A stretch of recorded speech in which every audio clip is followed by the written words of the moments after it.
ਨਮਸਕਾਰ ਦੋਸਤੋ, ਮੈਂ ਤੁਹਾਡਾ ਆਪਣਾ ਵਰੁਣ ਇੱਕ ਨਵੀਂ ਵੀਡੀਓ ਨਾਲ ਫਿਰ ਪੇਸ਼ ਹਾਂ। ਲਾਸਟ ਟਾਈਮ ਬੱਚੇ ਅਸੀਂ ਕਰਿਆ ਸੀਗਾ problem of deficient demand and excess demand. ਬੜੀ ਚਰਚਾ ਕੀਤੀ ਸੀ ਅਸੀਂ ਉਸ ਚੈਪਟਰ ਦੇ ਬਾਰੇ, ਔਰ ਅੱਜ ਅਸੀਂ ਗੱਲ ਕਰਨੀ ਹੈ ਕਿ ਡੈਫੀਸ਼ੀਐਂਟ ਡਿਮਾਂਡ ਐਂਡ ਐਕਸੈਸ ਡਿਮਾਂਡ ਇਸ ਨੂੰ ਕਰੈਕਟ ਕਿੱਦਾਂ ਕੀਤਾ ਜਾ ਸਕਦਾ ਹੈ, ਉਸ ਦੇ ਕੀ ਹੱਲ ਨੇ। ਤਾਂ ਅੱਜ ਅਸੀਂ ਉਹ ਸਾਰੇ ਹੱਲਾਂ ਬਾਰੇ, ਸੋਲਿਊਸ਼ਨਸ ਬਾਰੇ, ਮੈਜ਼ਰਸ ਬਾਰੇ ਗੱਲ ਕਰਨੀ ਹੈ। ਤਾਂ ਆਪਣਾ ਟੌਪਿਕ ਹੈ measures to correct deficient demand and excess demand. ਤਾਂ ਆਪਣੇ ਕੋਲ ਦੋ ਪੋਲਿਸੀਜ਼ ਨੇ ਗਵਰਨਮੈਂਟ ਦੀਆਂ। ਹਾਲਾਂਕਿ ਇਹ ਦੋ ਪੋਲਿਸੀਜ਼ ਅਸੀਂ ਬੈਂਕਿੰਗ ਵਾਲੇ ਚੈਪਟਰ ਦੇ ਵਿੱਚ ਪੜ੍ਹ ਚੁੱਕੇ ਹਾਂ, ਲੇਕਿਨ ਇੱਕ ਵਾਰ ਦੁਬਾਰਾ ਅਸੀਂ ਬੈਂਕਿੰਗ ਦੇ ਵਿੱਚ ਅਸੀਂ ਮੋਨੇਟਰੀ ਪੋਲਿਸੀ ਪੜ੍ਹ ਲਈ ਸੀ, ਸ਼ਾਇਦ ਫਿਸਕਲ ਪੋਲਿਸੀ ਅਸੀਂ ਨਹੀਂ ਪੜ੍ਹੀ। ਤਾਂ ਅੱਜ ਅਸੀਂ ਇਹ ਪੋਲਿਸੀਜ਼ ਬਾਰੇ ਚਰਚਾ ਕਰਾਂਗੇ, ਇਹਨਾਂ ਦਾ ਮੀਨਿੰਗ ਕੀ ਹੈ, ਇਹਦੇ ਵਿੱਚ ਕੀ ਹੁੰਦਾ। ਠੀਕ ਹੈ।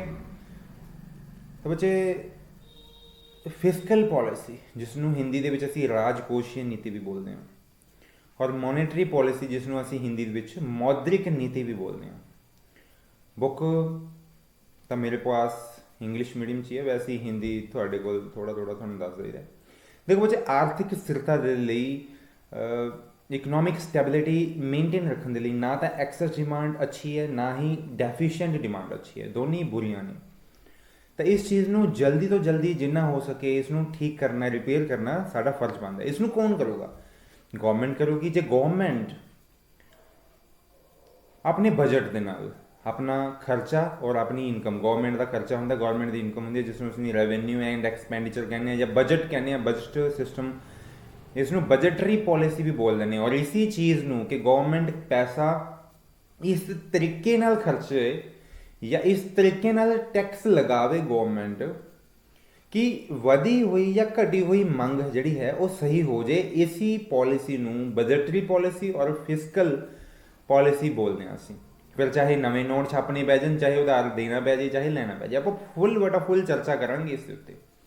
ਸਰ, ਤੁਹਾਡੇ ਕਹਿਣ ਦਾ ਮਤਲਬ ਇਹ ਹੈ ਵੀ ਫਿਸਕਲ ਪੋਲਿਸੀ ਉਹ ਪੋਲਿਸੀ ਹੈ ਜਿਸ ਵਿੱਚ ਗਵਰਨਮੈਂਟ ਖਰਚਾ ਕਰਨ ਦੇ ਪੈਟਰਨ ਦੇ ਨਾਲ ਡਿਮਾਂਡ ਵਧਾ ਘਟਾ ਦਿੰਦੀ ਹੈ। ਯੈਸ, ਤਾਂ ਖਰਚਾ ਕਰੂਗੀ ਗਵਰਨਮੈਂਟ ਤਾਂ ਜੇ ਉਹਨੂੰ ਪੈਸਾ ਮਿਲੂਗਾ ਗਵਰਨਮੈਂਟ ਨੂੰ ਟੈਕਸਸ ਦੇ ਨਾਲ। ਟੈਕਸਸ ਜਿਹੜੇ ਹੈਗੇ ਉਹ ਗਵਰਨਮੈਂਟ ਦੀ ਇਨਕਮ ਹੈ, ਰੈਵਨਿਊ ਹੈ। ਔਰ ਜੋ ਖਰਚਦੀ ਹੈ ਗਵਰਨਮੈਂਟ ਉਹ ਅਲੱਗ-ਅਲੱਗ ਪ੍ਰੋਜੈਕਟਸ ਤੇ, ਸਕੂਲ, ਕਾਲਜ, ਡੈਮਸ, ਸਰਕਾਰ ਦੇ ਬਹੁਤ ਖਰਚੇ ਨੇ। ਓਕੇ ਸਰ, ਮੋਟਾ ਤੁਹਾਨੂੰ ਸਮਝ ਆ ਗਿਆ ਕਿ ਫਿਸਕਲ ਪੋਲਿਸੀ ਮੀਨਸ ਇੱਕ ਐਸੀ ਪੋਲਿਸੀ ਜਿਹਦੇ ਵਿੱਚ ਗਵਰਨਮੈਂਟ ਪੈਸੇ ਇਕੱਠੇ ਕਰਦੀ ਹੈ ਤੇ ਖਰਚਦੀ ਹੈ ਉਸ ਸਿਸਟਮ ਦੇ ਨਾਲ। ਹਾਂਜੀ, ਐਵੇਂ ਬੱਚੇ ਆਪਣੇ ਕੋਲ ਇੱਕ ਮੋਨੇਟਰੀ ਪੋਲਿਸੀ ਹੈ। ਮੋਨੇਟਰੀ ਪੋਲਿਸੀ ਦੇ ਵਿੱਚ ਅਸੀਂ ਗੱਲ ਕਰਦੇ ਹਾਂ ਮੁਦਰਾ ਦੀ, ਪੈਸੇ ਦੀ, ਜਿਸ ਨੂੰ RBI ਕੰਟਰੋਲ ਕਰਦਾ, ਕਿਉਂਕਿ RBI ਸਾਰੇ ਬੈਂਕਾਂ ਨੂੰ ਕੰਟਰੋਲ ਕਰਦਾ। ਔਰ ਸਾਰੇ ਬੈਂਕ, ਕਮਰਸ਼ੀਅਲ, ਨਾਨ ਕਮਰਸ਼ੀਅਲ, ਜਿੰਨੇ ਵੀ ਬੈਂਕ ਨੇ, ਸ਼ੈਡਿਊਲਡ ਬੈਂਕ, ਨਾਨ ਸ਼ੈਡਿਊਲਡ ਬੈਂਕ, ਇਹ ਸਾਰੇ ਬੈਂਕ ਜਿਹੜੇ ਹੈਗੇ ਨੇ ਉਹ RBI ਦੇ ਅੰਡਰ ਕੰਮ ਕਰਦੇ ਨੇ। ਔਰ ਇਹ ਪੈਸੇ ਨੂੰ ਕੰਟਰੋਲ ਕਰਦੇ ਨੇ, ਪੈਸੇ ਦੀ ਸਪਲਾਈ ਕਰਦੇ ਨੇ, ਪੈਸੇ ਨੂੰ ਮੇਨਟੇਨ ਕਰਦੇ ਨੇ। ਤਾਂ RBI ਵਿਆਜ ਦੇ ਰੇਟ ਵਿੱਚ, ਰੈਪੋ ਰੇਟ ਦੇ ਵਿੱਚ ਜਾਂ ਮਾਰਜਿਨ ਰਿਕੁਆਇਰਮੈਂਟ, ਫੁੱਲ ਡਿਟੇਲ 'ਚ ਪੜ੍ਹਦੇ ਹਾਂ। ਇਹ ਕੁਝ ਟੂਲਸ ਨੇ ਇਹਨਾਂ ਦੇ ਜਿਨ੍ਹਾਂ ਨੂੰ ਯੂਜ਼ ਕਰਕੇ ਮੰਗ ਨੂੰ ਵਧਾ ਜਾਂ ਘਟਾ ਸਕਦੀ ਹੈ। ਔਰ ਜਦੋਂ ਮੰਗ ਘਟੀ ਹੁੰਦੀ ਹੈ ਉਦੋਂ ਵਧਾਉਣਾ ਪੈਂਦਾ ਹੁੰਦਾ ਉਸ ਨੂੰ, ਮੰਗ ਨੂੰ। ਔਰ ਜਦੋਂ ਮੰਗ ਵਧੀ ਹੁੰਦੀ ਹੈ ਤਾਂ ਮੰਗ ਨੂੰ ਘਟਾਉਣਾ ਪੈਂਦਾ। ਇਨਫਲੇਸ਼ਨਰੀ ਗੈਪ, ਡਿਫਲੇਸ਼ਨਰੀ ਗੈਪ ਆਪਾਂ ਲਾਸਟ ਵੀਡੀਓ 'ਚ ਬਹੁਤ ਅੱਛੀ ਤਰ੍ਹਾਂ ਸਟੱਡੀ ਕਰ ਚੁੱਕੇ ਹਾਂ। ਤਾਂ ਅੱਜ ਅਸੀਂ ਗੱਲ ਕਰਨੀ ਹੈ ਕਿ ਫਿਸਕਲ ਪੋਲਿਸੀ ਜਾਂ ਫਿਸਕਲ ਮੈਜ਼ਰਸ ਕੀ ਨੇ। ਤਾਂ ਬੱਚੇ, ਫਿਸਕਲ ਮੈਜ਼ਰਸ ਗਵਰਨਮੈਂਟ ਦੀ ਐਕਸਪੈਂਡੀਚਰ ਪੋਲਿਸੀ ਜਾਂ ਬਜਟਰੀ ਪੋਲਿਸੀ, ਉਹ ਵਾਲੀ ਪੋਲਿਸੀ ਜਿਹਦੇ ਵਿੱਚ ਸਰਕਾਰ ਫੋਕਸ ਕਰਦੀ ਹੈ ਕਿ ਆਰਥਿਕ ਸਥਿਰਤਾ ਕਿਸ ਤਰ੍ਹਾਂ ਬਣਾਈ ਰੱਖੇ। ਦੇਖੋ ਬੱਚੇ, ਸਭ ਤੋਂ ਪਹਿਲਾਂ ਗਵਰਨਮੈਂਟ ਕੋਲ ਇੱਕ ਟੂਲ ਹੈ, ਹਥਿਆਰ ਹੈ, ਪਾਵਰ ਹੈ, ਇਹੀ ਚੀਜ਼ਾਂ। ਇਨਫਲੇਸ਼ਨਰੀ ਗੈਪ ਜਾਂ ਡਿਫਲੇਸ਼ਨਰੀ ਗੈਪ ਨੂੰ ਨੋਰਮਲ ਸਿਚੁਏਸ਼ਨ 'ਤੇ ਲੈ ਕੇ ਆਉਣ ਲਈ ਉਹ ਹੈ ਕਿ ਗਵਰਨਮੈਂਟ ਐਕਸਪੈਂਡੀਚਰ। ਦੇਖੋ ਬੱਚੇ, ਇੱਕ ਸਿੰਪਲ ਜੀ ਗੱਲ ਤੁਸੀਂ ਸੋਚ ਕੇ ਦੇਖੋ, ਜਦੋਂ ਮੰਦੀ ਹੈ, ਡਿਫਲੇਸ਼ਨਰੀ ਗੈਪ ਹੈ, ਹਰ ਜਗ੍ਹਾ ਮੰਦੀ, ਹਰ ਜਗ੍ਹਾ ਕੰਮ ਖਰਾਬ, ਕੋਈ ਵੀ ਕੰਮ ਨਹੀਂ ਕਰਨਾ ਚਾਹੁੰਦਾ, ਕੋਈ ਇਨਵੈਸਟਮੈਂਟ ਨਹੀਂ ਕਰਨਾ ਚਾਹੁੰਦਾ, ਕੋਈ ਬਿਜ਼ਨਸ ਦੇ ਵਿੱਚ ਇਨਵੈਸਟਮੈਂਟ ਨਹੀਂ ਕਰਨਾ ਚਾਹੁੰਦਾ, ਕੋਈ ਫੈਕਟਰੀ ਨਹੀਂ ਚਲਾਉਣਾ ਚਾਹੁੰਦਾ। ਕਿਉਂ? ਕਿਉਂਕਿ ਡਿਮਾਂਡ ਨਹੀਂ ਹੈ, ਕੰਮ ਨਹੀਂ ਹੈ, ਸਾਰੇ ਲੋਕ ਘਰਾਂ ਦੇ ਵਿੱਚ ਵਿਹਲੇ ਬੈਠੇ ਹਾਂ। ਇਸ ਟਾਈਮ ਦੇ ਉੱਤੇ ਬਹੁਤ ਵੱਡਾ ਬਿਗ ਪੁਸ਼ ਚਾਹੀਦਾ ਹੈ, ਇੱਕ ਵੱਡੀ ਇਨਵੈਸਟਮੈਂਟ ਚਾਹੀਦੀ ਹੈ। ਤਾਂ ਗਵਰਨਮੈਂਟ ਜੇ ਇਸ ਟਾਈਮ 'ਤੇ, ਸਰ ਕਿਹੜੇ ਟਾਈਮ 'ਤੇ ਬੱਚੇ, ਗਵਰਨਮੈਂਟ ਮੰਦੀ ਦੇ ਟਾਈਮ ਤੇ ਜਦੋਂ ਲੋਕਾਂ ਕੋਲ ਪੈਸਾ ਬਹੁਤ ਘੱਟ ਹੋਵੇ, ਹਾਂਜੀ, ਜਦੋਂ ਲੋਕਾਂ ਕੋਲ ਪੈਸਾ ਬਹੁਤ ਘੱਟ ਹੁੰਦਾ ਹੈ ਤਾਂ ਕੋਈ ਇਨਵੈਸਟਮੈਂਟ ਨਹੀਂ ਕਰਨਾ ਚਾਹੁੰਦਾ, ਡਿਮਾਂਡ ਨਹੀਂ ਕ੍ਰੀਏਟ ਕਰਨਾ ਚਾਹੁੰਦਾ, ਉਸ ਵਕਤ ਗਵਰਨਮੈਂਟ ਜੇ ਆਪਣਾ ਐਕਸਪੈਂਡੀਚਰ ਇਨਕਰੀਜ਼ ਕਰ ਦੇਵੇ, ਸਰ ਗਵਰਨਮੈਂਟ ਕਰਦਾ ਐਕਸਪੈਂਡੀਚਰ ਇਨਕਰੀਜ਼, ਗਵਰਨਮੈਂਟ ਬੱਚੇ ਰੋਡ ਸੜਕਾਂ ਜਿਹਨੂੰ ਆਪਾਂ ਬੋਲਦੇ ਹਾਂ, ਪੁਲ, ਡੈਮ, ਬਿਜਲੀ ਦੀ ਕੈਪੈਸਿਟੀ, ਸਕੂਲਸ ਨਵੇਂ ਖੋਲ੍ਹਦੇ, ਨਵੇਂ ਟੀਚਰ ਭਰਤੀ ਕਰ ਦੇਵੇ, ਜਾਂ ਤੁਸੀਂ ਸਮਝ ਲਓ ਕਿ ਗਵਰਨਮੈਂਟ ਸਰਕਾਰੀ ਡਿਪਾਰਟਮੈਂਟ, ਸਰਕਾਰੀ ਕੰਪਨੀ ਐਕਸਪੈਂਡ ਕਰਦੇ, ਸਰਕਾਰ ਪੈਸਾ ਖਰਚੇ ਕਿਵੇਂ ਨਾ ਕਿਵੇਂ, ਚਾਹੇ ਵੈਲਫੇਅਰ 'ਤੇ ਖਰਚੇ, ਸਕੂਲਸ 'ਤੇ ਖਰਚੇ, ਕਾਲਜਸ 'ਤੇ ਖਰਚੇ, ਸੁਰੱਖਿਆ 'ਤੇ ਖਰਚੇ, ਡਿਫੈਂਸ 'ਤੇ ਜਿਹਨੂੰ ਆਪਾਂ ਬੋਲਦੇ ਹਾਂ, ਠੀਕ ਹੈ ਬੱਚੇ, ਲਾਅ ਐਂਡ ਆਰਡਰ ਨੂੰ ਮੇਨਟੇਨ ਕਰਨ ਵਾਸਤੇ ਪੁਲਿਸ ਦੀ ਭਰਤੀ ਕਰੇ, ਆਰਮੀ ਦੀ ਭਰਤੀ ਕਰੇ, ਨਵੇਂ ਲੋਕਾਂ ਨੂੰ ਕੰਮ ਮਿਲੂਗਾ, ਸਬਸਿਡੀ ਦੇਵੇ, ਲੋਕਾਂ ਨੂੰ ਪ੍ਰਮੋਟ ਕਰੇ ਵੀ ਲੋਕੋ ਤੁਸੀਂ ਕੰਮ ਕਰੋ, ਤੁਸੀਂ ਡਰੋ ਨਾ, ਮੰਗ ਘੱਟ ਹੈ ਕੋਈ ਗੱਲ ਨਹੀਂ, ਲੇਕਿਨ ਤੁਸੀਂ ਆਪਣੇ ਕੰਮ ਨੂੰ ਵਧਾਓ, ਆਪਣੇ ਸਿਸਟਮ। ਤਾਂ ਗਵਰਨਮੈਂਟ ਜੇ ਇਸ ਤਰ੍ਹਾਂ ਐਕਸਪੈਂਡੀਚਰ ਇਨਕਰੀਜ਼ ਕਰਦੀ ਹੈ ਤਾਂ ਘਟੀ ਹੋਈ ਮੰਗ ਨੂੰ ਠੀਕ ਕੀਤਾ ਜਾ ਸਕਦਾ ਹੈ। ਤਾਂ ਗਵਰਨਮੈਂਟ ਐਕਸਪੈਂਡੀਚਰ ਇਨਕਰੀਜ਼ ਕਰਕੇ घटी हुई ਮੰਗ ਨੂੰ ਇਨਕਰੀਜ਼ ਕਰ ਦੂਗੀ, ਕਿਉਂਕਿ ਲੋਕਾਂ ਕੋਲ ਪੈਸਾ ਆ ਜਾਏਗਾ, ਔਰ ਜਿਸ ਲੋਕਾਂ ਕੋਲ ਪੈਸਾ ਆਊਗਾ ਉਹ ਜਦ ਅਰਨਿੰਗ ਕਰਨਗੇ ਤਾਂ ਉਹ ਡਿਮਾਂਡ ਕ੍ਰੀਏਟ ਕਰਨਗੇ, ਡਿਮਾਂਡ ਕ੍ਰੀਏਟ ਕਰਨ ਨਾਲ ਇੱਕ ਸਪਾਇਰਲ ਕ੍ਰੀਏਟ ਹੋ ਜਾਊਗਾ, ਕਿਉਂਕਿ ਮੈਂ ਡਿਮਾਂਡ ਕਰੂੰਗਾ ਤਾਂ ਮੈਂ ਖਰਚਾ ਕਰੂੰਗਾ, ਖਰਚਾ ਕਰਨ ਨਾਲ ਕਿਸੇ ਦੀ ਇਨਕਮ ਹੋਏਗੀ, ਔਰ ਜਿਸ ਬੰਦੇ ਦੀ ਇਨਕਮ ਹੋਏਗੀ ਉਹ ਵੀ ਖਰਚਾ ਕਰੇਗਾ, ਫਿਰ ਕਿਸੇ ਹੋਰ ਦੀ ਇਨਕਮ ਹੋਏਗੀ, ਔਰ ਪੂਰੇ ਇਕੋਨਮੀ ਦੇ ਵਿੱਚ ਇਹ ਸਿਸਟਮ ਚੱਲ ਪਏਗਾ, ਜਿਸ ਨਾਲ ਘਟੀ ਹੋਈ ਮੰਗ ਜਿਹੜੀ ਹੈਗੀ ਉਹ ਵੱਧ ਜਾਏਗੀ। ਸੇਮ ਇਸ ਦੇ ਉਲਟ ਸਿਚੁਏਸ਼ਨ ਸੋਚ ਕੇ ਦੇਖੋ कि महंगाई बहुत है, मंग बहुत ज़्यादा है, महंगाई होने का कारण होंगे डिमांड ज़्यादा होना, और डिमांड ज़्यादा तो होंगी है लोगों को पैसा बहुत ज़्यादा होंगे, तो गवर्नमेंट अपने यही एक्सपेंडिचर जिसनों मैं हुणी वधाया सीगा, गवर्नमेंट वो एक्सपेंडिचर नूं कट कर लूगी तो खर्चा घट करूगी, खर्चा घट गवर्नमेंट करूगी तो लोगों को इनकम बहुत घट होएगी, और जब लोगों को इनकम घट होएगी तो लोग डिमांड घट करेंगे, और जब डिमांड घट करेंगे तो चीज़ां जड़ियाँ महंगियां हुई ने वो सस्तियां होनियां शुरू हो जाएगियां, और महंगाई काबू दे विच आ जाएगी। तो आई होप गवर्नमेंट एक्सपेंडिचर जिहड़ा कि एक वड्डा पॉइंट है तुहानूं समझ आया होगा कि गवर्नमेंट किस तरह खर्चा वधा घटा के सिस्टम नूं कंट्रोल कर सकती है, और करती भी है गवर्नमेंट। ओके बच्चे, क्योंकि गवर्नमेंट जो खर्चा करती है तो सर्कुलेशन है जो इकोनमी का वो इंजैक्शन हो जाता है, एक प्लस सिस्टम आ जाता है, क्योंकि मंदी है तो उन्होंने ये चीज़ चाहिए है। लेकिन महंगाई के सर्कल पहले ही बहुत घूम रहा, हर बंदे को पैसा बहुत ज़्यादा है, तो बंदा कहता मैं कम क्यों करा, कम करने वाला, क्योंकि उस बंदे को भी पैसा ज़्यादा है, वो 10 रुपये के कुलचा नहीं देना चाहता, उन्हें 15 रुपये लेने नहीं या 20 रुपये लेने नहीं, क्योंकि उसको बहुत पैसे नहीं, या कह लो उन्होंने घट पैसे ये कम इसलिए नहीं करना क्योंकि वह कोई अगे काम नहीं बनता, क्योंकि उन्होंने महंगाई बहुत है, अगे जी चीज़ उसने खरीदनी है वो चीज़ महंगी मिलती है, इस करके उन्हें 10 रुपये वाला कुलचा 15 का करता या 20 रुपये का करता, तो महंगाई इस तरह बढ़ रही है। तो यदा हल यही है कि मंग घटा दी जाए, और मंग घटाने के लिए की करना पऊगा आपको, मंग घटाने लिए की करना पऊ, मंग घटाने लिए पैसा घटाना पऊ, पैसा घटाने लिए गवर्नमेंट को खर्चा घटाना पऊ, गवर्नमेंट को खर्चा हुण देखो बच्चे मेरे हिसाब नाल पंजाब दी जे गल करा तो कई जगह पुल बन रहे हैं, डैम तो चलो नहीं बन रहे हले, कई जगह अंडरग्राउंड या पुल बन रहे हैं, किसी तरह के काम चल रहे हैं, वो बच्चे जोड़े इंजीनियरस ने, लेबरर्स ने, मजदूर ने, वो सबनों काम मिलता है, और वो काम मिलने के नाल उन्हां दी डिमांड्स वगैरह जी इनक्रीज होंदियां ने, तो कुल मिला के बच्चे एक अच्छा माहौल बन रहा। नंबर 2 पॉइंट टैक्सेस, देखो बच्चे गवर्नमेंट टैक्स लगाती है, सर गवर्नमेंट टैक्स लगाती है, वह मंग नाल की लिंक है, बच्चा बड़ी सीधी जी गल है, तुसी पैसा कमा रहे, पैसा कमा के तुसी खर्चोगे, लेकिन गवर्नमेंट जो टैक्स ज़्यादा लगा दे, ज़्यादा टैक्स लगाने नाल तुहाडे कोल खर्चन योग पैसा घट जाऊगा, जिसनों असीं बोलते हैं डिस्पोजेबल इनकम। असीं नैशनल इनकम च वर्ड वोकैबलरी यूज़ करी हुई है कि नैशनल इनकम, डिस्पोजेबल इनकम, जिन्होंने मैं खर्च कर सकते हैं। जो गवर्नमेंट टैक्स ज़्यादा लगा दूगी तो थोड़ी खर्च सकन वाली इनकम घट जाएगी, और थोड़ी डिमांड घट जाएगी। सर बिल्कुल सही पॉइंट है, जो महंगाई वधी होवे तो गवर्नमेंट को टैक्स वधा देना चाहिए। हाँ बच्चे, गवर्नमेंट लोगों की परचेजिंग पावर मार दोगी टैक्स नू इनक्रीज करके, और जब टैक्स इनक्रीज हो गया एक बार, सॉरी कई बार खा जो नहीं है, तो बच्चे गवर्नमेंट जी हैगी है वो टैक्सेस नू इनक्रीज करके थोड़ी परचेजिंग पावर डाउन कर दोगी, और परचेजिंग पावर डाउन होने नाल थोड़ी एडी डिमांड घट जाऊगी, और ऑल ओवर इंडिया के एडी घट जाएगी, एग्रीगेट डिमांड रिड्यूस हो जाएगी, और एग्रीगेट डिमांड रिड्यूस होने के बच्चे महंगाई जी हैगी वो काबू के आ जाऊगी। सेम ये उल्ट जे मान लो ਮਹਿੰਗਾਈ ਨਹੀਂ ਹੈਗੀ, ਸਸਤਾਈ ਹੋਈ ਹੋਈ ਹੈ। ਡੈਫੀਸ਼ੀਐਂਟ ਡਿਮਾਂਡ ਹੈ, ਐਗਰੀਗੇਟ ਡਿਮਾਂਡ ਐਗਰੀਗੇਟ ਸਪਲਾਈ ਦੇ ਨਾਲੋਂ ਘੱਟ ਹੈ। ਲੋਕ ਕੁਝ ਖਰੀਦਣਾ ਨਹੀਂ ਚਾਹ ਰਹੇ, ਲੋਕਾਂ ਕੋਲ ਪੈਸਾ ਨਹੀਂ ਹੈ ਜਾਂ ਕੰਮ ਨਹੀਂ ਹੈ। ਤਾਂ ਜਿਨ੍ਹਾਂ ਲੋਕਾਂ ਕੋਲ ਜਿੰਨਾ ਵੀ ਪੈਸਾ ਉਹ ਕਮਾ ਰਹੇ ਨੇ, ਉਹਦੇ ਵਿੱਚੋਂ ਵੀ ਗਵਰਨਮੈਂਟ ਟੈਕਸ ਕੱਟ ਕਰ ਦੂਗੀ, ਟੈਕਸ ਘਟਾ ਦੂਗੀ। ਟੈਕਸ ਘਟਾਉਣ ਨਾਲ ਥੋੜੀ ਅਰਨਿੰਗ ਜਿਹੜੀ ਹੈਗੀ ਹੈ ਉਹ ਤਾਂ ਉੱਥੇ ਹੀ ਹੈ, ਲੇਕਿਨ ਖਰਚ ਕਰ ਸਕਣ ਵਾਲੀ ਇਨਕਮ ਇਨਕਰੀਜ਼ ਹੋ ਜੂਗੀ, ਪਰਚੇਜ਼ਿੰਗ ਪਾਵਰ ਵੱਧ ਜੂਗੀ। ਔਰ ਪਰਚੇਜ਼ਿੰਗ ਪਾਵਰ ਦੇ ਵਧਣ ਨਾਲ ਕੀ ਹੋਏਗਾ ਬੱਚੇ, ਡਿਮਾਂਡ ਇਨਕਰੀਜ਼ ਹੋ ਜਾਏਗੀ। ਅੰਡਰਸਟੈਂਡ? ਤਾਂ ਬੱਚੇ ਐਗਰੀਗੇਟ ਡਿਮਾਂਡ ਜਿਹੜੀ ਹੈਗੀ ਹੈ ਉਹਨੂੰ ਟੈਕਸਿਸ ਨਾਲ ਵਧਾਇਆ ਔਰ ਘਟਾਇਆ ਜਾ ਸਕਦਾ। ਨੰਬਰ 3 ਟੂਲ ਜੋ ਅਸੀਂ ਯੂਜ਼ ਕਰਦੇ ਹਾਂ ਫਿਸਕਲ ਪਾਲਿਸੀ ਦੇ ਵਿੱਚ, ਉਹਦਾ ਨਾਮ ਹੈ ਪਬਲਿਕ ਬੋਰੋਵਿੰਗ ਜਾਂ ਪਬਲਿਕ ਡੈਟ। ਸਰ ਪਬਲਿਕ ਬੋਰੋਵਿੰਗ ਕੀ ਚੀਜ਼ ਹੈ? ਦੇਖੋ, ਪਹਿਲੀ ਵਾਰ ਸੁਣਨ ਤੇ ਕਿਸੇ ਵੀ ਬੱਚੇ ਨੂੰ ਇਹ ਲੱਗਦਾ ਕਿ ਗੌਰਮੈਂਟ ਲੋਕਾਂ ਤੋਂ ਉਧਾਰ ਮੰਗਦੀ ਹੈ।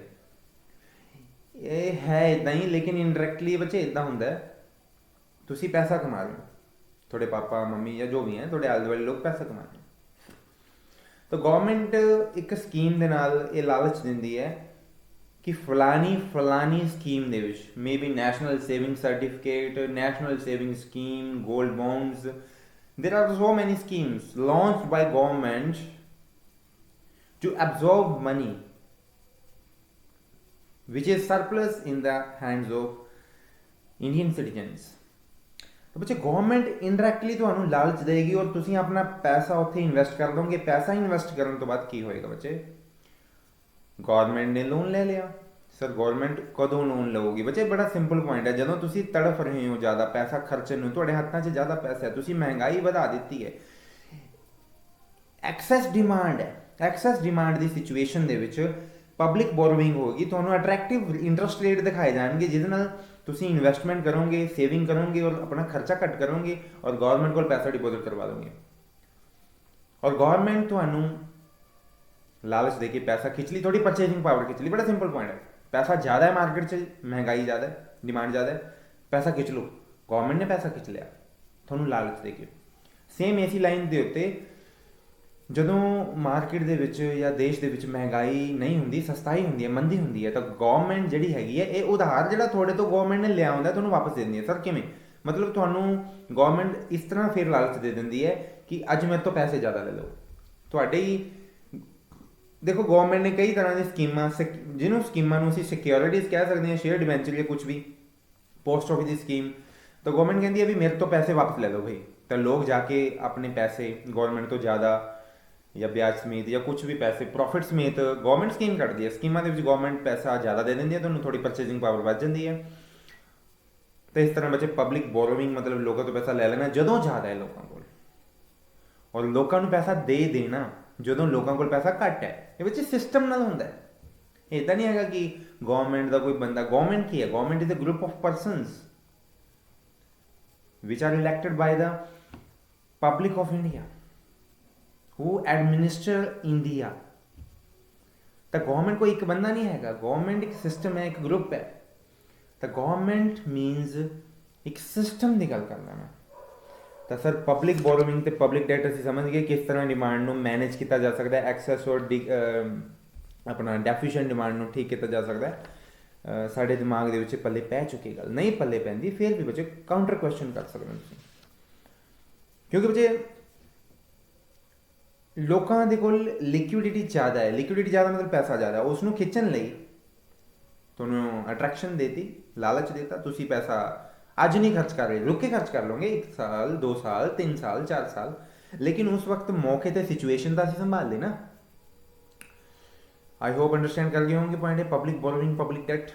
बहुत स्कीम्स ने बच्चे, इंटरनेट से जाओगे या ਤੁਹਾਨੂੰ ਜ਼ਰੂਰਤ ਨਹੀਂ, ਵੈਸੇ ਜਦੋਂ ਤੁਸੀਂ ਇਨਕਮ ਟੈਕਸ ਪੜੋਗੇ ਜੇ ਤੁਸੀਂ ਇਨ ਫਿਊਚਰ, ਤਾਂ ਗਵਰਨਮੈਂਟ ਦੀਆਂ ਬਹੁਤ ਸਕੀਮਸ ਨੇ, ਸੀਨੀਅਰ ਸਿਟੀਜ਼ਨ ਸੇਵਿੰਗ ਸਕੀਮ, ਕੰਨਿਆ ਸਮਰਿੱਧੀ, ਬਹੁਤ ਬੱਚੇ ਬਹੁਤ ਸਕੀਮਸ ਨੇ, ਮੈਂ ਨਹੀਂ ਨਾਮ ਲੈਣਾ ਚਾਹੁੰਦਾ, ਹਾਲੇ ਤੁਹਾਨੂੰ ਉਸ ਚੀਜ਼ ਦੀ ਜ਼ਰੂਰਤ ਵੀ ਨਹੀਂ ਹੈਗੀ। ਉਹ ਸਕੀਮ ਦੇ ਵਿੱਚ ਪੈਸਾ ਇਨਵੈਸਟ ਕਰ ਸਕਦੇ ਹੋ ਤੁਸੀਂ, ਗਵਰਨਮੈਂਟ ਕੋਲ ਜਾਂਦਾ ਹੈ, ਹਾਊਸਿੰਗ ਸਕੀਮ, ਫਲਾਣਾ ਸਕੀਮ, ਤਿਮਕਾ ਸਕੀਮ, ਤੁਹਾਡਾ ਹੀ ਪੈਸਾ ਤੁਹਾਡੇ ਲਈ ਸੇਵ ਕਰਨਾ, ਲੇਕਿਨ ਤੁਸੀਂ ਅੱਜ ਨਾ ਖਰਚ ਸਕੋ, ਉਹਨੂੰ ਫਿਊਚਰ 'ਚ ਖਰਚੋ ਜਾਂ ਰੁਕ ਕੇ ਖਰਚੋ, ਤਾਂ ਕਿ ਡਿਮਾਂਡ ਵਧੀ ਹੋਈ ਹੈ ਜਿਹੜੀ ਉਹਨੂੰ ਕਾਬੂ ਕੀਤਾ ਜਾ ਸਕੇ, ਇਨਫਲੇਸ਼ਨਰੀ ਗੈਪ ਨੂੰ ਕੰਟਰੋਲ ਕੀਤਾ ਜਾ ਸਕੇ। ਕੋਈ ਵੀ ਵਰਡ ਦਾ ਮੀਨਿੰਗ ਬੱਚੇ ਤੁਹਾਨੂੰ ਪਤਾ ਨਹੀਂ ਚੱਲਦਾ, ਤੁਹਾਡੀ ਬੁੱਕ ਦੇ ਵਿੱਚ ਲਿਖਿਆ ਹੋਇਆ, ਤੁਸੀਂ ਮੈਨੂੰ ਪੁੱਛ ਸਕਦੇ ਹੋ, ठीक है। तो कॉम्बैट का मतलब होंगे लड़ना, इतने बार बार लिखा है combat deflation, combat inflation. Combat मीनस लड़ना, लड़ाई करना, नजिठना। बच्चे नैक्सट पॉइंट अपने को आ गया बोरोविंग फ्रॉम RBI। सर हूँ एक ही चीज़ आ गई, देखो बच्चे मैं फिर वही गल कहना चाह रही हैं कि गवर्नमेंट का बैंक कौन है? RBI। जिमें मैनू लोन चाहिए तो मैं अपने बैंक जाऊँगा CBI, मेरा बैंक है CBI। मैं गवर्नमेंट नहीं, हाँ जे मैं गवर्नमेंट होंदा तो मेरा बैंक होंदा RBI। सर ठीक है, पॉइंट थोड़ा समझ आ रहा है। ਹੁਣ ਬੱਚੇ बड़ा सीधा ਜਿਹਾ पॉइंट है, गवर्नमेंट को पैसे खत्म हो गए या तो नवे नोट छाप लवे। हालांकि नवे नोट छापना एक गलत काम है। नवे नोट छाप छाप के अज ਅਸੀਂ ਇੱਥੇ पहुंच चुके हैं कि ਸਾਡੇ रुपये की कीमत घट चुकी है। और एक डॉलर, पाउंड, दिनार, रियाल, युआन, रेनमिनबी कितना महंगा मिलता ਸਾਨੂੰ ਅੱਜ। ਇਹਦਾ ਮੇਨ ਰੀਜ਼ਨ ਇਹ ਹੈ ਕਿ ਅਸੀਂ ਨਵੇਂ ਨਵੇਂ ਨੋਟ ਛਾਪੇ, ਲੇਕਿਨ ਨਵੇਂ ਨੋਟ ਛਾਪਣੇ ਮਜਬੂਰੀ ਹੈ ਸਾਡੀ ਕਿਉਂਕਿ ਪੋਪੂਲੇਸ਼ਨ ਇਨਕਰੀਜ਼ ਹੋ ਰਹੀ ਹੈ। नवे नोट छापने जो पुराने नोट ने उन्होंने वैल्यू घट जाती है। और बड़ा सिंपल रूल है, जिस चीज़ की सप्लाई इंक्रीज होगी उसकी वैल्यू घट जाती है। किसी टाइम असी वही 1 रुपये के नाल जो चीज़ खरीद लेंगे थे आज वो 1000 रुपये की भी नहीं हैगी। मैं 40-50 साल पुरानी गल करदा, 30-40 साल पुरानी गल करदा। सर हुण तुसीं कहना की जा रहे हो बोरोविंग फ्रॉम RBI का मतलब बच्चे ये है कि गवर्नमेंट को पैसा घट गया, गवर्नमेंट ने पैसा खर्चना है। पैसा खर्च के गवर्नमेंट की कर सकती है? सर गवर्नमेंट पैसा खर्च के घटी हुई मंग नूं ठीक कर सकती है क्योंकि सर्कुलेशन च पैसा बढ़ जूगा। तो गवर्नमेंट को पैसा नहीं है तो गवर्नमेंट RBI बैंक तो उधार लै सकती है। सर RBI कितों देगा? RBI कितों मर्जी देवे। RBI के कोल हर एक बैंक पैसे जमा करांदा है जिसनूं असीं CRR बोलते हैं, कैश रिजर्व रेशो। या RBI को अपना फिर भी कुछ ना कुछ पैसा पिया होंदा है। फिर RBI चाहे नवी नोट छाप के देवे, वो गल गवर्नर नाल करनी पेगी कि गवर्नर जो RBI ਨੂੰ गवर्न करता है, दैट इज कॉल्ड गवर्नर। ठीक है, बस नोट से लिखा होगा अपना गवर्नर का नाम जाके पढ़ लो। ठीक है, last time I think Reddy सीगा कोई, मेरे नहीं याद हैगा जो भी था नाम। अपना अपनी जेब चों नोट कटो, वो नोट के उत्ते साइन किए हुए गवर्नर के, जे तुहानूं नाम समझ आ गया ठीक है, नहीं इंटरनेट तो देख लियो, बच्चे कोई मुश्किल काम नहीं है। गवर्नमेंट RBI तो उधार ले सकती है, ये भी फिजिकल पॉलिसी का पार्ट है। बच्चे गवर्नमेंट ज़्यादा उधार ले लूगी ਜਦੋਂ मंदी होगी, डिफ्लेशन होगा। गवर्नमेंट उधार नहीं लूगी या उधार घटा दूगी ਜਦੋਂ महंगाई होगी। बड़ा सिंपल पॉइंट है। तो मार्केट के विच लिक्विडिटी इनक्रीज करना मतलब लोन लेना ना, लोन लैके मार्केट पैसा थ्रो कर देना गवर्नमेंट इस तरह। बच्चे तो बच्चे तुहानूं समझ आ गया होगा इनफ्लेशनरी गैप और डिफ्लेशनरी गैप नूं करैक्ट करन दे लई गवर्नमेंट दे कोल इह जिहड़े टूल्स ने, इन्हां टूल्स नूं असीं फिजिकल पॉलिसी बोलते हैं। जिहड़े कि टूल तुहानूं मैं दस चुकिया, government expenditure, taxis, public borrowing and loan from RBI by government. तो बैंकिंग सिस्टम बैंकिंग वाले चैप्टर च असीं मॉनेटरी पॉलिसी पढ़िया सी, लेकिन असीं मॉनेटरी पॉलिसी कोई गल नहीं हुण पढ़ते हैं। कई बच्चे वीडियो नहीं सुनी हुंदी या कई बार भुल जाते हैं वीडियो। तो बच्चे आप मॉनेटरी पॉलिसी बारे चर्चा करते हैं। ये भी महंगाई या सस्ताई जी हुई है उसनों काबू करने के लिए एक टूल है। तो मॉनेटरी पॉलिसी दे विच जो टूल ने उसनों RBI कंट्रोल करता। तो RBI दे कोल बैंक रेट है। RBI देखो बच्चे बैंक रेट का मतलब है ब्याज का रेट। तुसी होम लोन, कार लोन, फलाना लोन, टिमका लोन, कोई भी लोन लेंदे हो, परसनल लोन हुंदा है, पता नहीं किहड़े लोन ने, बहुत तरह के लोन ने। तो तुसी जदों एजुकेशन लोन भी है, तुसी लोन लैन दे लई जिहड़ा ब्याज का रेट बैंक तुहानूं चार्ज करदा और तुसी पे करदे बैंक नूं, that is called bank rate. तो बच्चे बैंक रेट का मतलब है ब्याज जो बैंक का रेट। सर मैं लोन लैन गया बैंक दे विच और बैंक ने मैनू ब्याज का रेट लगाया।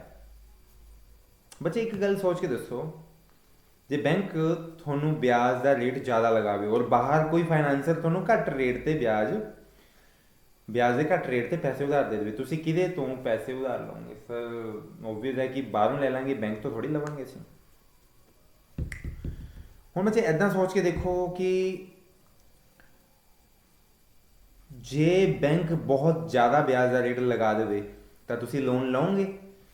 जे तुसी लोन लिया होगा तुसी वापस मोड़ोगे या होर लोन लओगे? सर जे बैंक ब्याज का रेट बढ़ाऊगा तो असीं पहलां तां गालां कड्डांगे ਗਾਲਾਂ ਕੱਢਣ ਦਾ ਆਪਸ਼ਨ ਹੈ ਹੀ ਨਹੀਂ ਤੁਹਾਡੇ ਪਾਸ, ਠੀਕ ਹੈ। ਕਿਉਂਕਿ ਬੈਂਕ ਜਦੋਂ ਲੋਨ ਦਿੰਦਾ ਹੈ ਉਹ ਸਾਫ਼ ਕਹਿ ਦਿੰਦਾ ਹੈ ਕਿ ਭਾਈ ਕੱਲ ਨੂੰ ਵਿਆਜ ਰੇਟ ਵੱਧ ਗਿਆ ਘਟ ਗਿਆ ਮੈਂ ਦੋਨੋਂ ਕਰ ਸਕਦਾ, ਬੈਂਕ ਵਿਆਜ ਰੇਟ ਘਟਾ ਵੀ ਸਕਦਾ, ਸਰ ਤਾਂ ਖੁਸ਼ੀ ਵਾਲੀ ਗੱਲ ਹੈ, ਫੇਵਰ ਵਾਲੀ। ਬੱਚੇ ਫਿਰ ਤੁਹਾਡੇ ਫੇਵਰ ਦੇ ਵਿੱਚ ਗੱਲ ਜੇ ਹੈ ਤਾਂ ਤੁਹਾਡੇ ਖਿਲਾਫ ਵੀ ਤਾਂ ਗੱਲ ਹੋ ਸਕਦੀ ਹੈ, ਬੈਂਕ ਵਿਆਜ ਦਾ ਰੇਟ ਵਧਾ ਵੀ ਤਾਂ ਸਕਦਾ ਹੈ। ਸਰ ਅਸੀਂ ਲੋਨ ਵਾਪਸ ਮੋੜਨ ਦੀ ਕੋਸ਼ਿਸ਼ ਕਰਾਂਗੇ ਜਲਦੀ ਔਰ ਹੋਰ ਲੋਨ ਅਸੀਂ ਨਹੀਂ ਲਵਾਂਗੇ, ਬਿਲਕੁਲ ਸਹੀ। ਤਾਂ ਲੋਕਾਂ ਕੋਲ ਪੈਸਾ ਬਹੁਤ ਜ਼ਿਆਦਾ ਆਇਆ ਹੋਇਆ ਹੈ, ਗਵਰਨਮੈਂਟ ਜਿਹੜੀ ਹੈਗੀ ਆ ਉਹਦੇ ਕੋਲ ਟੂਲ ਹੈਗੀ ਨਹੀਂ ਗਈ, ਲੇਕਿਨ ਗਵਰਨਮੈਂਟ ਨੇ RBI ਦੀ ਹੈਲਪ ਨਾਲ ਜਾਂ ਗਵਰਨਰ ਦੀ ਹੈਲਪ ਨਾਲ ਗਵਰਨਰ ਨੂੰ ਫੋਨ ਕਰਿਆ ਜਾਂ ਫਾਈਨਾਂਸ ਮਿਨਿਸਟਰ ਨੇ, Nirmala Sitharaman I think finance minister ਆਪਣੀ, ਤਾਂ ਉਹਨਾਂ ਨੇ ਕੀ ਕੀਤਾ ਬੱਚੇ, ਉਹਨਾਂ ਨੇ ਗਵਰਨਰ ਨੂੰ ਕਿਹਾ ਗਵਰਨਰ ਸਾਹਿਬ ਤੁਸੀਂ ਵਿਆਜ ਦਾ ਰੇਟ ਵਧਾ ਦਿਓ ਕਿਉਂਕਿ ਲੋਕਾਂ ਕੋਲ ਬਹੁਤ ਪੈਸਾ ਹੈ, ਜਾਂ ਲੋਕ ਉਧਾਰ ਲੈ ਕੇ LED ਖਰੀਦਦੇ ਨੇ, ਕਾਰ ਖਰੀਦ ਰਹੇ ਨੇ, ਇਨਵੈਸਟਮੈਂਟ ਕਰ ਰਹੇ ਨੇ, ਬਿਜ਼ਨਸ ਲੋਨ ਲੈ ਰਹੇ ਨੇ, ਹੋਮ ਲੋਨ ਲੈ ਰਹੇ ਨੇ, ਤਾਂ ਲੋਕਾਂ ਨੂੰ ਸੀਮੈਂਟ ਦਾ ਰੇਟ ਬਹੁਤ ਜ਼ਿਆਦਾ ਵੱਧ ਗਿਆ, ਸਰੀ ਦਾ ਰੇਟ ਬਹੁਤ ਜ਼ਿਆਦਾ ਵੱਧ ਗਿਆ। ਤਾਂ ਗਵਰਨਮੈਂਟ ਕਹਿੰਦੀ ਕਿ ਵਿਆਜ ਦਾ ਰੇਟ ਗਵਰਨਰ ਸਾਹਿਬ ਇਨਕਰੀਜ਼ ਕਰ ਦਿਓ, ਤਾਂ RBI ਨੇ ਨਾਲ ਦੀ ਨਾਲ ਹਰ ਇੱਕ ਬੈਂਕ ਨੂੰ ਸਰਕੂਲਰ ਨੋਟੀਫਿਕੇਸ਼ਨ ਜਾਂ ਕਿਵੇਂ ਨਾ ਕਿਵੇਂ ਇਨਫੋਰਮ ਕਰਕੇ, ਕਿਉਂਕਿ RBI ਹਰ ਇੱਕ ਬੈਂਕ ਨੂੰ ਕੰਟਰੋਲ ਕਰਦਾ, ਤਾਂ ਪੂਰੇ ਦੇਸ਼ 'ਚ ਵਿਆਜ ਦਾ ਰੇਟ ਵੱਧ ਜਾਊਗਾ। ਤਾਂ ਜਿਹੜੇ ਲੋਕ ਲੋਨ ਲੈ ਕੇ ਡਿਮਾਂਡ ਕ੍ਰੀਏਟ ਕਰਦੇ ਸੀ ਉਹ ਬੰਦ ਹੋ ਜਾਏਗੀ, ਔਰ ਜਿਨ੍ਹਾਂ ਲੋਕਾਂ ਨੇ ਲੋਨ ਲਿਆ ਹੋਇਆ ਲੋਨ ਮੋੜਨਾ ਸ਼ੁਰੂ ਕਰ ਦੇਣਗੇ, ਤਾਂ ਡਿਮਾਂਡ ਘਟ ਗਈ। ਤਾਂ ਵਧੀ ਹੋਈ ਮੰਗ ਨੂੰ ਕੰਟਰੋਲ ਕਰਨ ਦੇ ਲਈ ਬੱਚੇ ਇੱਕ ਟੂਲ ਹੈ ਮੋਨੇਟਰੀ ਪਾਲਿਸੀ, ਔਰ ਇਹਨੂੰ ਬੈਂਕ ਰੇਟ ਕਹਿੰਦੇ ਆ। ਇੱਕ ਬੱਚੇ ਰੈਪੋ ਰੇਟ ਹੁੰਦਾ, ਦੇਖੋ ਬੜਾ ਸਿੰਪਲ ਪੁਆਇੰਟ ਹੈ, ਜਦੋਂ RBI ਬੈਂਕ ਹੋਰ ਬੈਂਕਾਂ ਨੂੰ, ਸਰ ਹੋਰ ਬੈਂਕ ਕਿਹੜੇ ਹੁੰਦੇ ਆ, ਆਮ ਬੈਂਕ ਜਿਹੜੇ ਆਪਣੇ ਆਲੇ ਦੁਆਲੇ ਨੇ ਸਰ, ਆਹੀ ਕਮਰਸ਼ੀਅਲ ਬਸ ਆਹੀ OBC ਫਲਾਣਾ ਤਿਮਕਾ CB ਬੜੋਦਰਾ ਬੈਂਕ, ਯੈਸ ਬੈਂਕ, ਨੋ ਬੈਂਕ, ਸਰ ਨੋ ਬੈਂਕ ਤਾਂ ਨਹੀਂ ਕੋਈ, ਮਤਲਬ ਜਿਹੜੇ ਵੀ ਤੁਹਾਡੇ ਆਲੇ ਦੁਆਲੇ ਬੈਂਕ ਨੇ HDFC, ਤਾਂ RBI ਜਦੋਂ ਆਪਣੇ ਥੱਲੇ ਜਿਹੜੇ ਵੀ ਬੈਂਕ ਨੇ ਉਹਦੇ ਸਬੋਰਡੀਨੇਟ ਬੈਂਕ ਨੇ ਜਾਂ ਉਹਦੇ ਕੰਟਰੋਲ 'ਚ ਨੇ, ਉਹਨਾਂ ਨੂੰ ਉਧਾਰ ਪੈਸਾ ਦਿੰਦਾ, ਔਰ ਉਸ ਦਿੱਤੇ ਹੋਏ ਉਧਾਰ ਪੈਸੇ ਦੇ ਉੱਤੇ ਜੋ ਵਿਆਜ ਦਾ ਰੇਟ ਚਾਰਜ ਕਰਦਾ ਉਸ ਰੇਟ ਨੂੰ ਰੈਪੋ ਰੇਟ ਬੋਲਦੇ ਨੇ। ਤਾਂ ਬੱਚੇ ਰੈਪੋ ਰੇਟ ਵਿਆਜ ਦਾ ਰੇਟ, ਜੇ ਕਿਸੇ ਬੈਂਕ ਨੇ ਲੋਕਾਂ ਨੂੰ ਲੋਨ ਦੇਣੇ ਤਾਂ ਸਰ ਬੈਂਕ ਕੋਲ ਪੈਸੇ ਹੁੰਦੇ ਨੇ, ਬੈਂਕ ਲੋਨ ਦੇ ਦੂਗਾ, ਯੈਸ ਪੁਆਇੰਟ ਹੈ, ਬੈਂਕ ਲੋਨ ਦੇ ਦੂਗਾ। ਪਰ ਬੱਚੇ ਇੱਕ ਬੈਂਕ ਕੋਲ ਜੋ ਪੈਸਾ ਹੁੰਦਾ ਹੈ ਉਹ ਲਿਮਟਿਡ ਹੁੰਦਾ ਹੈ, ਸਰ ਇਹ ਵੀ ਗੱਲ ਸਹੀ ਹੈ। ਤਾਂ ਲੋਕਾਂ ਨੇ ਇੱਕ ਬੈਂਕ 'ਚ ਜਿੰਨੇ ਪੈਸੇ ਜਮ੍ਹਾਂ ਕਰਾਏ ਹੋਏ ਨੇ, ਫੋਰ ਐਗਜ਼ਾਮਪਲ 130 ਕਰੋੜ ਹੈ, ਤਾਂ ਹਰ ਇੱਕ ਬੈਂਕ ਨੂੰ ਆਪਣੇ ਕੋਲ ਕੁਝ ਪੈਸਾ ਰੱਖਣਾ ਪੈਂਦਾ ਔਰ ਕੁਝ ਪੈਸਾ ਉਹਨੂੰ RBI ਦੇ ਕੋਲ ਰੱਖਣਾ ਪੈਂਦਾ, ਸਰ ਇਹ ਵੀ ਗੱਲ ਸਹੀ ਹੈ। ਆਪਾਂ ਬੈਂਕਿੰਗ ਚੈਪਟਰ ਦੇ ਵਿੱਚ ਪੜ੍ਹਿਆ, ਜਿਹੜਾ ਪੈਸਾ ਇੱਕ ਛੋਟੇ ਬੈਂਕ ਨੂੰ RBI ਦੇ ਕੋਲ ਰੱਖਣਾ ਪੈਂਦਾ ਉਸਨੂੰ CRR ਬੋਲਦੇ ਨੇ, ਕੈਸ਼ ਰਿਜ਼ਰਵ ਰੇਸ਼ੋ, ਔਰ ਜਿਹੜਾ ਪੈਸਾ ਇੱਕ ਬੈਂਕ ਨੂੰ ਆਪਣੇ ਕੋਲ ਆਪਣੀ ਤਿਜੋਰੀ ਦੇ ਵਿੱਚ ਰੱਖਣਾ ਪੈਂਦਾ ਉਸਨੂੰ ਬੋਲਦੇ ਨੇ SLR, statutory ਲਿਕੁਇਡਿਟੀ ratio. Sir 130 crore ਤੇ ਗੱਲ ਕਰੀ ਸੀ ਆਪਣੀ, ਬੱਚੇ ਇੱਕ ਬੈਂਕ ਦੇ ਵਿੱਚ ਲੋਕਾਂ ਨੇ ਫੋਰ ਐਗਜ਼ਾਮਪਲ 130 ਕਰੋੜ ਡਿਪੋਜ਼ਿਟ ਕਰਵਾ ਰੱਖਿਆ, ਔਰ 20 ਕਰੋੜ ਬੈਂਕ ਨੇ ਆਪਣੇ ਕੋਲ ਰੱਖਿਆ ਹੋਇਆ, 10 ਕਰੋੜ ਬੈਂਕ ਨੇ, ਇੱਕ ਐਗਜ਼ਾਮਪਲ ਦੀ ਗੱਲ ਹੈ ਬੱਚੇ ਇਹ ਸਾਰੀ, ਔਰ 10 ਕਰੋੜ RBI ਦੇ ਕੋਲ ਰੱਖਿਆ ਹੈ। ਹੁਣ ਬੈਂਕ ਕੋਲ 100 ਕਰੋੜ ਹੈ, 100 ਕਰੋੜ ਬੈਂਕ ਨੇ ਉਧਾਰ ਦੇਤਾ ਲੋਕਾਂ ਨੂੰ, ਸਰ ਬੈਂਕ ਜੇ ਹੋਰ ਉਧਾਰ ਦੇਣਾ ਚਾਹੇ ਤਾਂ ਬੱਚੇ ਜੇ ਇਹੀ ਤਾਂ ਗੱਲ ਕਰਦੇ, ਜੇ ਬੈਂਕ ਹੋਰ ਉਧਾਰ ਦੇਣਾ ਚਾਹੇ ਤਾਂ RBI ਤੋਂ ਉਧਾਰ ਲੈ ਕੇ ਉਹ ਅੱਗੇ ਛੋਟੇ ਛੋਟੇ ਲੋਕਾਂ ਨੂੰ ਜਾਂ ਬੈਂਕ ਆਪਣੀ ਕਸਟਮਰ ਨੂੰ ਉਧਾਰ ਦੇ ਸਕਦਾ ਹੈ। ਸਰ ਜੇ RBI ਰੈਪੋ ਰੇਟ ਵਧਾ ਦੂਗਾ ਤਾਂ ਸਰ ਉਹ ਬੈਂਕ ਹੈ ਜਿਹੜਾ ਛੋਟਾ ਕਮਰਸ਼ੀਅਲ ਬੈਂਕ ਹੈ ਉਹ RBI ਤੋਂ ਉਧਾਰ ਹੀ ਨਹੀਂ ਲਊਗਾ, ਬਿਲਕੁਲ ਬੱਚੇ। ਤਾਂ ਇਹੀ ਗੱਲ ਕਹਿ ਰਿਹਾ ਸੀ ਕਿ ਰੈਪੋ ਰੇਟ ਦੇ ਵਿੱਚ ਚੇਂਜ ਕਰਕੇ RBI ਡਿਸਾਈਡ ਕਰ ਸਕਦਾ ਹੈ ਕਿ ਲੋਕਾਂ ਨੂੰ ਲੋਨ ਜ਼ਿਆਦਾ ਦੇਣਾ ਹੈ ਜਾਂ ਲੋਕਾਂ ਨੂੰ ਲੋਨ ਜ਼ਿਆਦਾ ਨਹੀਂ ਦੇਣਾ ਹੈ। ਜ਼ਿਆਦਾ ਲੋਨ ਉਦੋਂ ਦੇਣਾ ਹੈ ਜਦੋਂ ਡੈਫੀਸ਼ੀਐਂਟ ਡਿਮਾਂਡ ਹੈ, ਲੋਕ ਆਪਣਾ ਕੰਮ ਚਲਾ ਲੈਣ, ਆਪਣਾ ਸਰਕਲ ਘੁਮਾ ਲੈਣ, ਇਨਕਰੀਜ਼ ਕਰ ਲੈਣ। ਸਰ ਰੈਪੋ ਰੇਟ ਡਿਕਰੀਜ਼ ਕਰ ਦਾਂਗੇ ਉਦੋਂ ਜਦੋਂ ਅਸੀਂ डिमांड इंक्रीज करना चाहते हैं। लोन लो भाई, तुम भी लोन लो, तुम भी लोन लो, सस्ता हो गया लोन, तुम भी ले लो, तुम भी ले लो, आ जाओ लोन ले लो, आसान कर दिया सबके लिए लोन लेना भाई, आ जाओ भाई कोई भी लोन ले लो, एंजॉय। रेपो रेट इंक्रीज करता मतलब गवर्नमेंट चाहती है या RBI सिस्टम चाहता है कि हर एक बंदा लोन ना लवे ਔਰ ਲੋਨ ਹਰ ਇੱਕ ਬੰਦੇ ਦੀ ਪਹੁੰਚ ਤੋਂ ਦੂਰ ਕਰ ਦਿੱਤਾ ਜਾਵੇ। ਉਦੋਂ ਰੈਪੋ ਰੇਟ ਇਨਕਰੀਜ਼ ਕਰ ਦਾਂਗੇ।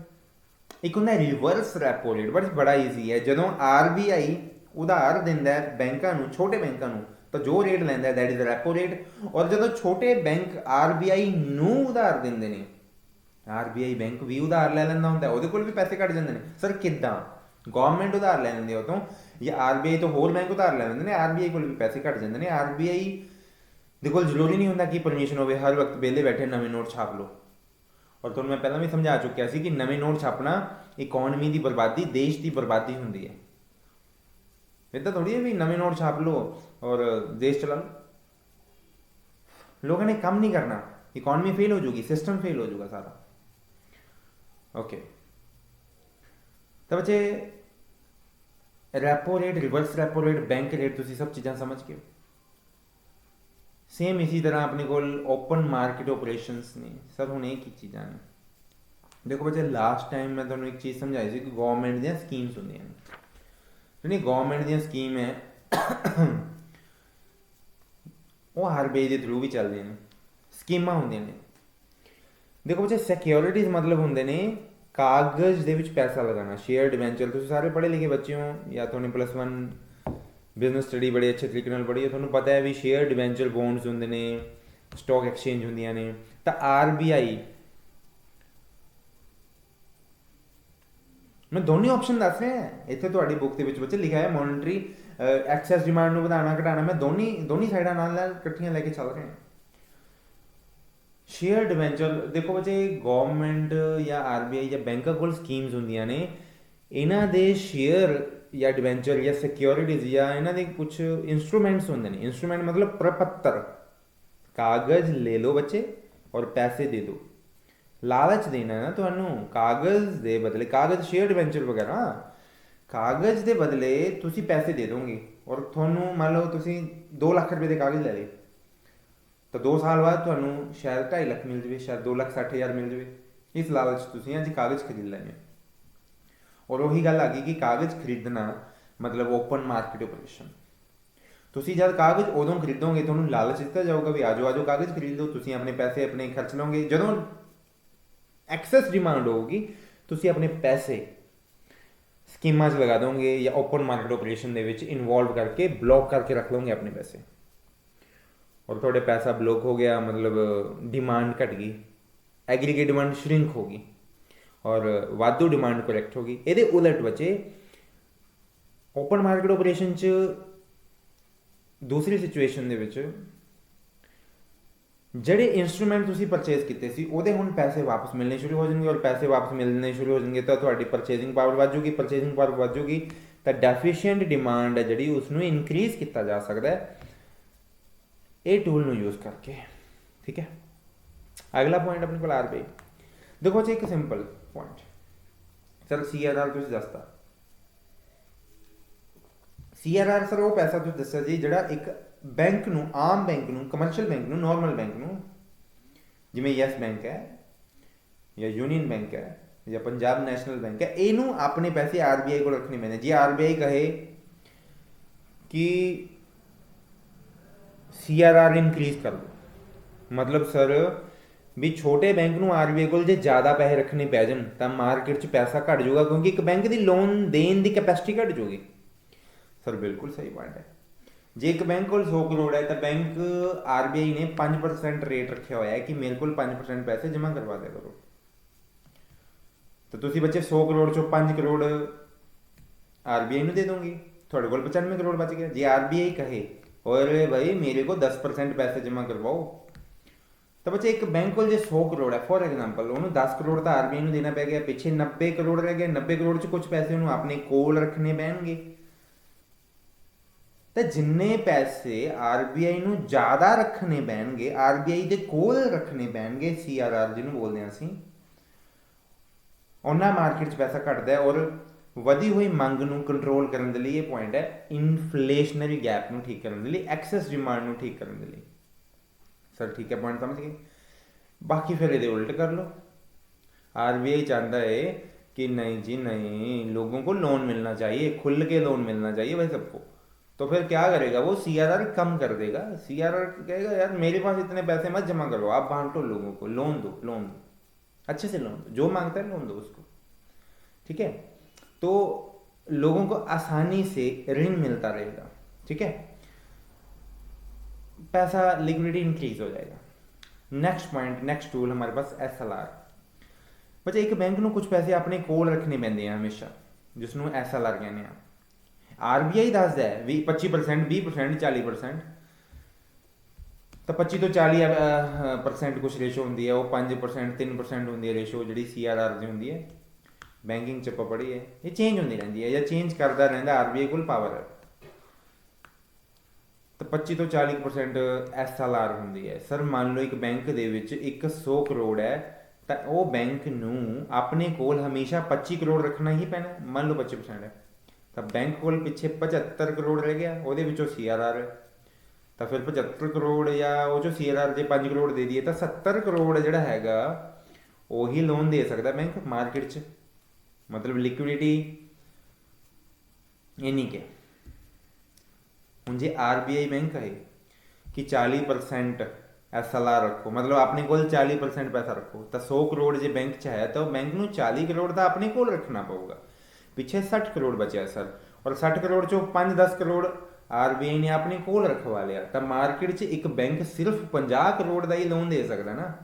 तो इस SLR स्टैचूटरी लिक्विडिटी रेशो ਦੇ ਨਾਲ ਪੈਸਾ ਵਧਾਇਆ ਜਾਂ ਘਟਾਇਆ ਜਾ ਸਕਦਾ ਨਾ ਮਾਰਕੀਟ 'ਚ। ਬੱਚੇ ਇੱਕ ਬੈਂਕ ਦੀ ਗੱਲ ਕਰਦੇ ਹਾਂ, RBI ਨੇ ਹਰ ਇੱਕ ਬੈਂਕ ਨੂੰ ਇਹ ਆਰਡਰ ਦੇ ਦੇਣਾ, ਤਾਂ ਇੰਡੀਆ ਦੇ ਵਿੱਚ ਕਿੰਨੇ ਹਜ਼ਾਰਾਂ ਜਾਂ ਲੱਖਾਂ ਬੈਂਕ ਤਾਂ ਜ਼ਿਆਦਾ ਹੋ ਜਾਊਗਾ ਨਾ, ਹਜ਼ਾਰਾਂ ਬੈਂਕ ਹੋਣਗੇ। ਤਾਂ ਹਰ ਇੱਕ ਬੈਂਕ ਜੇ ਇਹ ਕੰਮ ਕਰੂਗਾ, ਔਰ ਹਰ ਇੱਕ ਬੈਂਕ 'ਚ 100 ਕਰੋੜ ਨਹੀਂ ਹੁੰਦਾ, ਹਜ਼ਾਰਾਂ ਕਰੋੜ ਹੁੰਦੇ ਨੇ, ਕਈ ਜ਼ਿਆਦਾ ਵੀ ਹੋ ਸਕਦੇ ਨੇ, ਹਜ਼ਾਰਾਂ ਕਰੋੜ ਹੁੰਦੇ ਨੇ ਨੋਰਮਲ, ਠੀਕ ਹੈ। ਤਾਂ ਆਲ ਓਵਰ ਇੰਡੀਆ ਦੇ ਵਿੱਚ ਜੇ ਸਿਸਟਮ ਚੱਲੂਗਾ ਤਾਂ ਪੈਸਾ ਘਟਾਇਆ ਔਰ ਵਧਾਇਆ ਜਾ ਸਕਦਾ ਨਾ। ਤਾਂ ਪੈਸਾ ਵਧਾਉਣਾ ਹੈ ਤਾਂ SLR ਘਟਾ ਦਾਂਗੇ, ਬੈਂਕ ਪੈਸਾ ਘੱਟ ਰੱਖੂਗਾ ਔਰ ਲੋਨ ਜ਼ਿਆਦਾ ਦੇਊਗਾ, ਡਿਮਾਂਡ ਵੱਧ ਜੂਗੀ। ਡਿਮਾਂਡ ਘਟਾਣੀ ਹੈ ਸਰ, SLR ਵਧਾ ਦਾਂਗੇ, ਬੈਂਕ ਆਪਣੇ ਕੋਲ ਹੀ ਪੈਸਾ ਰੱਖੂਗਾ, ਲੋਨ ਜ਼ਿਆਦਾ ਨਹੀਂ ਦੇਊਗਾ। ਨਹੀਂ ਲੋਨ ਦੇਊਗਾ ਤਾਂ ਲੋਕਾਂ ਦੇ ਕੋਲ ਪਰਚੇਜ਼ਿੰਗ ਪਾਵਰ ਆਣੀ ਨਹੀਂ, ਕਿਉਂਕਿ ਲੋਕ ਜ਼ਿਆਦਾਤਰ ਜਿਹੜੇ ਟੱਪਦੇ ਨੇ ਉਧਾਰ ਲੈ ਟੱਪਦੇ ਨੇ। ਮੇਰੇ ਕਹਿਣ ਦਾ ਮਤਲਬ ਉਧਾਰ ਲੈ ਕੇ ਬਿਜ਼ਨਸ ਵਧਾ ਦਿੰਦੇ ਨੇ, ਬਿਜ਼ਨਸ ਵਧਾ ਕੇ ਕੰਮ ਵਧਾ ਲੈਂਦੇ ਨੇ, ਉਹ ਇੱਕ ਅੱਛੀ ਚੀਜ਼ ਹੈ। ਲੇਕਿਨ ਇਕੱਲੇ ਉਧਾਰ ਨਾਲ ਚੀਜ਼ਾਂ ਖਰੀਦੀ ਜਾਣੀਆਂ, ਫਿਰ ਇੱਕ ਸਰਕਲ 'ਚ ਫਸ ਜਾਣਾ ਜਿਸ ਨੂੰ ਡੈਟ ਟਰੈਪ ਬੋਲਦੇ ਨੇ, ਉਹ ਇੱਕ ਮਾਰ ਹੈ। ਸਾਰੀ ਜ਼ਿੰਦਗੀ EMI ਭਰੀ ਜਾਂਦੇ ਹੋ। EMI ਦੀ ਫੁੱਲ ਫਾਰਮ ਹੁੰਦੀ ਹੈ ਪੁੱਤਰ ਜੀ, ਇਕੁਏਟਡ ਮੰਥਲੀ ਇੰਸਟਾਲਮੈਂਟਸ, ਮਤਲਬ ਬਰਾਬਰ ਮਹੀਨੇ ਦੀਆਂ ਕਿਸ਼ਤਾਂ ਪੰਜਾਬੀ 'ਚ ਦੇਸੀ। ਸਰ ਤੁਹਾਡਾ SLR ਅਸੀਂ ਸਮਝ ਗਏ, ਮੈਂ ਦੋਨੇ ਪਾਸੇ ਦੱਸ ਰਿਹਾ, ਡਿਮਾਂਡ ਵਧਾਉਣਾ, ਡਿਮਾਂਡ ਘਟਾਉਣਾ। ਮਾਰਜਿਨ ਰਿਕੁਆਇਰਮੈਂਟ ਬੱਚੇ ਨੈਕਸਟ ਟੂਲ ਹੈ। ਸਰ ਹੁਣ ਇਹ ਮਾਰਜਿਨ ਰਿਕੁਆਇਰਮੈਂਟ ਕੀ ਹੁੰਦਾ ਬੱਚੇ? ਬੜਾ ਸਿੰਪਲ ਪੁਆਇੰਟ ਹੈ। ਇੱਕ ਸਿੰਪਲ ਜਿਹੀ ਗੱਲ ਤੁਸੀਂ ਸਮਝੋ, ਤੁਸੀਂ ਮੇਰੇ ਕੋਲ, ਮੈਂ ਬੈਂਕ ਦਾ ਮੈਨੇਜਰ ਹਾਂ, ਤੁਸੀਂ ਮੇਰੇ ਕੋਲੋਂ 1 ਕਰੋੜ ਲੋਨ ਲੈਣ ਆਏ ਹੋ ਕਿ ਸਰ ਸਾਨੂੰ 1 ਕਰੋੜ ਰੁਪਏ ਦਾ ਲੋਨ ਚਾਹੀਦਾ ਹੈ। ਓਕੇ, ਤੁਸੀਂ 1 ਕਰੋੜ ਲੋਨ ਮੰਗ ਰਹੇ ਹੋ ਔਰ ਬਦਲੇ 'ਚ ਮੈਂ ਤੁਹਾਡੇ ਤੋਂ ਪਤਾ ਕੀ ਮੰਗ ਰਿਹਾ ਕਿ ਭਾਈ ਮੈਂ ਤੁਹਾਨੂੰ 1 ਕਰੋੜ ਦਾ ਲੋਨ ਦੇ ਦੂੰਗਾ, ਪਰ ਮੈਨੂੰ 1 ਕਰੋੜ 40 ਲੱਖ ਰੁਪਏ ਦੀ ਐਸਟ ਗਿਰਵੀ ਚਾਹੀਦੀ ਹੈ। ਗਿਰਵੀ ਮਤਲਬ ਪਲੈਜ, ਹਾਈਪੋਥੀਕੇਸ਼ਨ ਜਾਂ ਮੌਰਗੇਜ ਜਾਂ ਜੋ ਵੀ ਬੈਂਕ ਦੇ ਰੂਲਸ ਐਂਡ ਰੈਗੂਲੇਸ਼ਨ ਨੇ। ਬੈਂਕ ਕਹਿੰਦਾ ਮੈਨੂੰ ਗਿਰਵੀ ਰੱਖੋ ਭਾਈ ਪ੍ਰੋਪਰਟੀ, ਮੈਂ 1 ਕਰੋੜ ਲੋਨ ਦੇਣ ਲਈ ਤਿਆਰ ਹਾਂ, ਪਰ ਮੈਨੂੰ 1 ਕਰੋੜ 40 ਲੱਖ ਦਾ ਸੋਨਾ, ਜ਼ਮੀਨ, ਬਿਲਡਿੰਗ, ਪ੍ਰੋਪਰਟੀ, ਜਾਇਦਾਦ, ਬੁਲੀਅਨ ਜੋ ਵੀ ਹੈ ਤੁਹਾਡੇ ਪਾਸ, ਲਿਆਓ ਗਿਰਵੀ ਰੱਖੋ। ਗਿਰਵੀ ਰੱਖੋ ਔਰ ਆਪਣਾ 1 ਕਰੋੜ ਲੈ ਕੇ ਚਲੇ ਜਾਓ।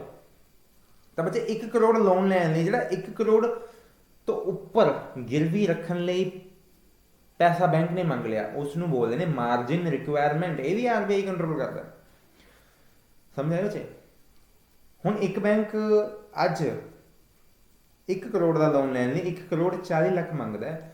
ਜੇ RBI ਕਹੇ ਕਿ ਲੋਨ ਦੇਣਾ ਔਖਾ ਕਰ ਦਿਓ, ਲੋਨ ਦੇਣਾ ਮੁਸ਼ਕਿਲ ਕਰ ਦਿਓ, ਮਾਰਜਿਨ ਰਿਕੁਆਇਰਮੈਂਟ ਨੂੰ ਇਨਕਰੀਜ਼ ਕਰ ਦਿਓ, ਤਾਂ ਲੋਕਾਂ ਕੋਲ ਲੋਨ ਨਹੀਂ ਮਿਲ ਪਾਊਗਾ, ਕਿਉਂਕਿ ਬੈਂਕ ਫਿਰ 1 ਕਰੋੜ ਰੁਪਏ ਦੇ ਲੋਨ ਦੇ ਲਈ ਤੁਹਾਡੇ ਤੋਂ 1 ਕਰੋੜ 60 ਲੱਖ ਜਾਂ 1,80,00,000 ਰੁਪਏ ਦੀ ਪ੍ਰੋਪਰਟੀ ਗਿਰਵੀ ਰਖਵਾਊਗਾ, ਜਿਹਦੇ ਨਾਲ ਤੁਹਾਡੀ ਲੋਨ ਲੈਣ ਦੀ ਕਪੈਸਿਟੀ ਘਟ ਜੂਗੀ ਔਰ ਤੁਸੀਂ ਲੋਨ ਲੈਣ ਤੋਂ ਚੱਲੋਗੇ, ਬਚੋਗੇ, ਹਟੋਗੇ, ਅਵੋਇਡ ਕਰੋਗੇ ਉਸ ਚੀਜ਼ ਨੂੰ।